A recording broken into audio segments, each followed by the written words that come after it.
зошто треба да ги менувате дезодорансите. Потењето е природен начин на кој телото се лади и ги изфрла штетните материи, но често го прати и непријатен мирис. Различно се потиме заради стрес, од премногу топло или вежбање, а секој вид на пот има карактеристичен хемиски состав. Така, например, мирисот од стрес е најнепријатен.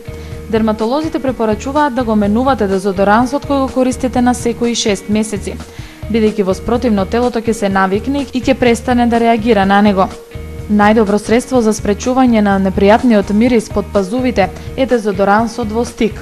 Доколку сте алергични, можете да го направите сами од различни масла и екстракти со антибактериско делување. Жолтите флеки на гардеробата се појавуваат заради реакцијата на алуминиумот со потта, облеката или прашокот за перење. Затоа внимателно прочитајте декларацијата за да проверите дали ова состојка се наоѓа во вашиот дезодоранс. Немојте да претерувате ни со користење на антибактериски сапуни и купки, предупредуваат дерматолозите. Доколку често ги миете деловите од телото кои имаат најинтензивен мирис на пот, ја сушите кожата, што само го зголемува потењето.